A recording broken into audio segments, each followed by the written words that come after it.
The bell's already been rung, and they've heard it.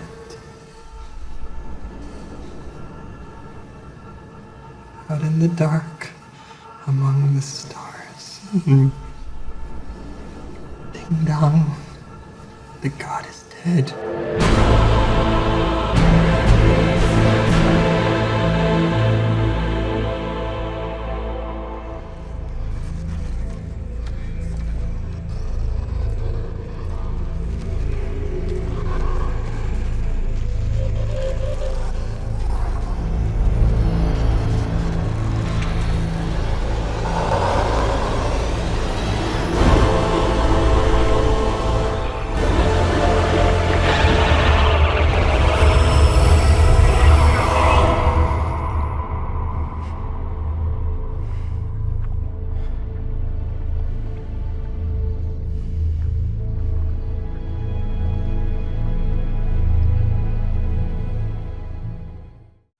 Welcome back, everyone. It's Charlie. Big surprise, Zack Snyder dropped a new teaser trailer for the Justice League Snyder Cut, so we'll break it down. There's a whole bunch of mythology that they're teasing here, so it's actually pretty cool. If you're new to the channel, be sure to subscribe to get all the videos. We'll do a new Amazon giveaway. All you have to do to enter is be a subscriber and leave all your theories about the Snyder Cut on the video.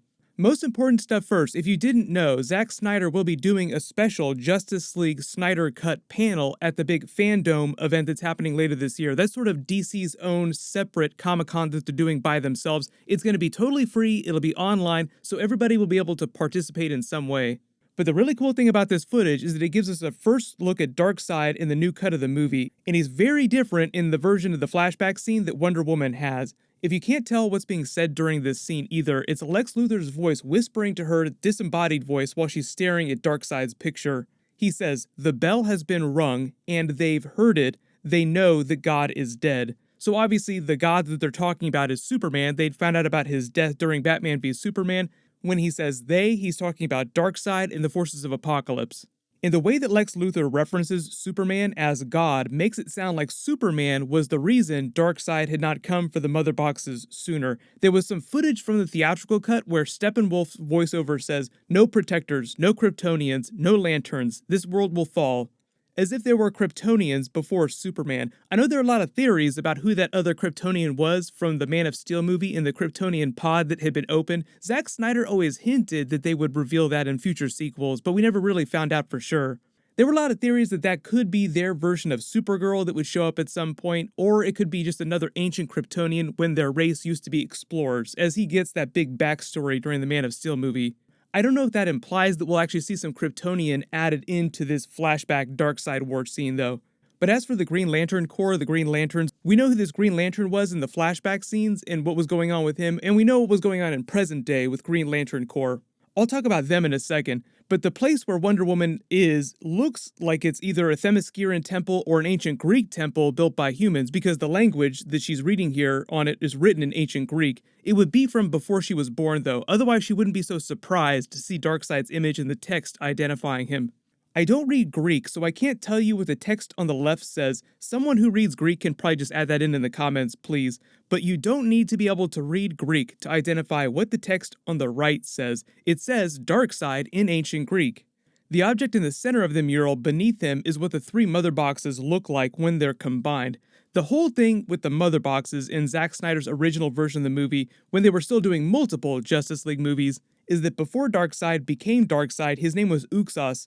But Darkseid was born the son of Yuga Khan and Hegra, the king and queen of Apokolips. He was the second in line for the throne behind his older brother. He killed him to obtain the Omega Force, which is where his Omega beams come from, as the name implies. It also turned him into this rock-like looking creature that you know as modern-day Darkseid. He took the Darkseid name. Then in the Snyder Cut version, in that backstory, he traps the soul of his mother and her cosmic power, Hegra, in what they're calling the unity of these three mother boxes. Then uses that cosmic power to proceed to try and take over the rest of the universe. So when they talk about the unity during the movie, that's what he's talking about. Steppenwolf was still in the Snyder Cut, he still comes to Earth, but the reason why he came to Earth for the mother boxes originally is because the soul of his mother, also Hegra, which is Darkseid's mother too, is trapped inside the mother boxes. That's why Steppenwolf keeps referring to the mother boxes like they're alive, calling them mother, talking about setting her free. I know, Mother. You've waited too long for the unity.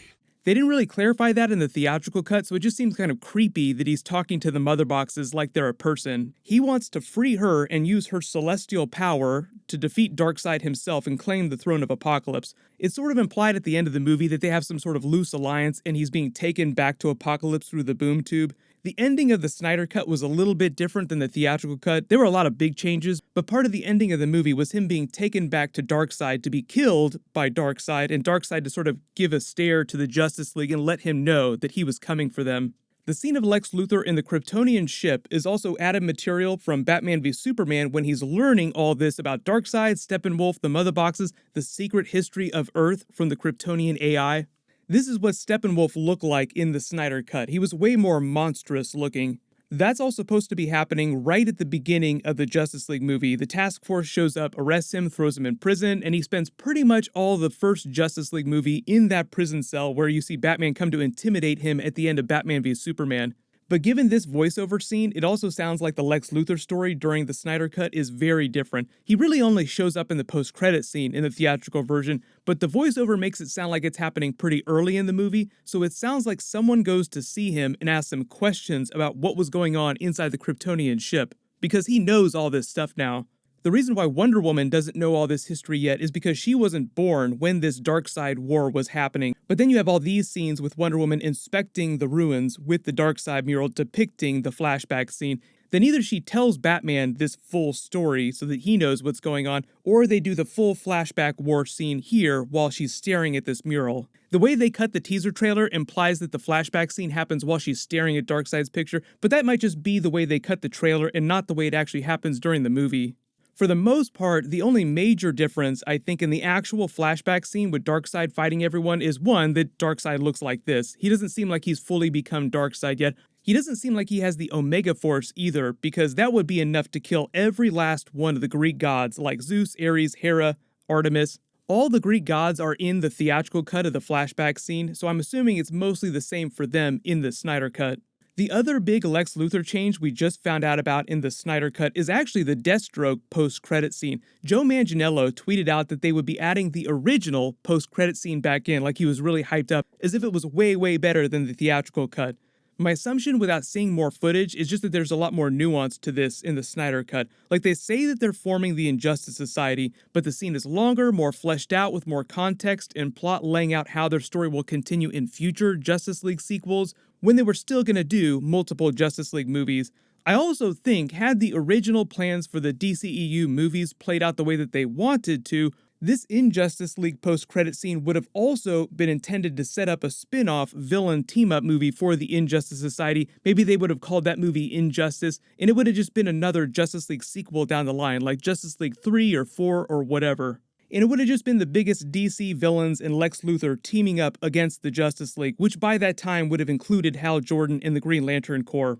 They would have also shown up by that second Justice League movie fully, and there was supposed to be some present-day Hal Jordan Green Lantern stuff happening in the Snyder cut too, so hopefully they'll find a way to add him back in. I don't know if they cast an actor. It's hard to say because of so many changes that they made. If you remember the deleted scene of Superman showing up to talk to Alfred inside the Batcave, oh, you're just in time, that was originally supposed to be a Green Lantern Hal Jordan scene with him showing up. That's why in all the trailers when they showed this scene, you see a flash of green in his eyes. It's supposed to be Green Lantern shining, showing up. The whole idea with the Green Lantern Corps in the Justice League movies, just starting with the flashback scene, if you don't know who this one is in all the Darkseid War scenes, this is Yalan Gur. He's actually one of the ancient Green Lanterns of Space Sector 2814, where Earth is located. He was a Green Lantern about 2,000 years ago. Eventually, he wound up dying, and his body, his force, became part of the Star Heart, which then went on to power the Alan Scott Green Lantern. So they kind of do a version of setting up an Alan Scott Green Lantern. Maybe at some point in the DCEU, they had planned to do a Justice Society movie. So just a reminder that the DC Fandome event is happening at the end of August. They're going to be dropping trailers for a lot of the upcoming movies and at least some concept teasers and art for the upcoming movies that they have not started filming yet. The Rock also separately dropped a Comic-Con teaser for the Black Adam panel and Shazam 2 stuff that they're doing at this big event, so my video for that should post in the next day or so. As long as you have alerts enabled for my channel, you should see that video when I post it, and I'll name a giveaway winner when I post that video. While you wait for everything, click here for my other Justice League Snyder Cut teaser video, and click here for my brand new Black Adam movie video. Thank you so much for watching. Everyone stay safe. I'll see you guys tonight.